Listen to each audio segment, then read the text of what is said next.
तो आज हम बात करने वाले हैं भारतीय शास्त्रीय संगीत की उस सबसे ज़रूरी तकनीक के बारे में जो किसी भी आवाज़ में सचमुच जान डाल सकती है, और वो है तानपुरे के साथ आलाप का अभ्यास।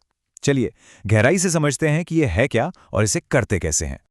देखिए, हर गाने वाले का ना एक ही सपना होता है, एक ऐसी आवाज़ जो एकदम स्थिर हो, बिल्कुल सुर में हो और सुनने वाले को लगे कि क्या मीठी आवाज़ है। ये वो बुनियाद है जिस पर संगीत की पूरी इमारत खड़ी होती है। लेकिन सबसे बड़ा सवाल तो यही है कि इस सपने को हकीकत में कैसे बदला जाए, इसका सही रास्ता क्या है। चलिए आज इसी सवाल का जवाब ढूंढते हैं। और इसका जवाब हमें कहीं और नहीं बल्कि संगीत की आत्मा में ही मिलता है, जिसे हम आलाप कहते हैं।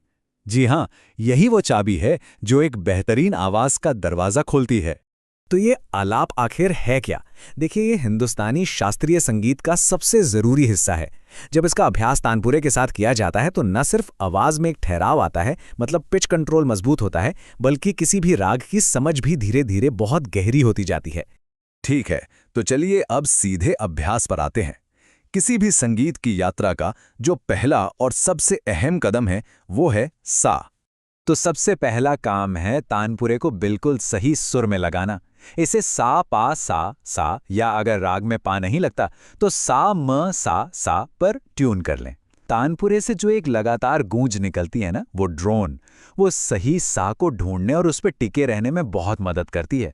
अब जब सा पक्का हो गया तो अभ्यास के कुछ बहुत ही जरूरी नियम हैं, उन्हें समझना होगा। असल में यही वो तकनीकें हैं जो इस रियाज को सच में असरदार बनाती हैं। तो सबसे जरूरी और सुनहरा नियम ये है कि आलाप का अभ्यास हमेशा हमेशा धीरे धीरे करना चाहिए। इसमें तेजी की कोई जगह ही नहीं है। धैर्य और ठहराव, बस यही इस अभ्यास का मूल मंत्र है। कोशिश ये करनी है कि हर एक सुर पर कम से कम 5 से 8 सेकंड तक रुका जाए। जब किसी सुर को इतनी देर तक ठहरा कर गाते हैं तो गले की मांसपेशियां मजबूत होती हैं और आवाज में एक गजब का ठहराव आने लगता है। अब इसमें एक बहुत ही खूबसूरत चीज आती है, मींड। मींड का सीधा सा मतलब है एक सुर से दूसरे सुर तक बिना आवाज को तोड़े एक फिसलन के साथ जाना। ये सुरों को आपस में जोड़ती है। मिसाल के तौर पर सा से रे और फिर रे से गा पर जाना। ये तकनीक आवाज में एक ऐसी मिठास और एक क्लासिकल टच ले आती है जो गायकी को आम से खास बना देती है। अब बात करते हैं उस सबसे जरूरी पहलू की, अनुशासन। क्योंकि सही तकनीक को अगर रोजाना ना किया जाए तो उसका पूरा फायदा कभी नहीं मिलता।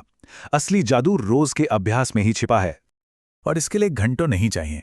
हर दिन सिर्फ 15 से 20 मिनट का समर्पित अभ्यास, बस इतना ही काफी है बड़े और स्थायी नतीजे देखने के लिए। ये एक छोटी सी आदत है जिसका असर बहुत बड़ा होता है। और इसका नतीजा क्या होगा? सबसे पहले सुर एकदम पक्का हो जाएगा। दूसरा, आवाज में स्थिरता बढ़ जाएगी। और तीसरा, जो ऊंचे सुर लगाने में मुश्किल होती थी वो भी धीरे धीरे आसान लगने लगेंगे।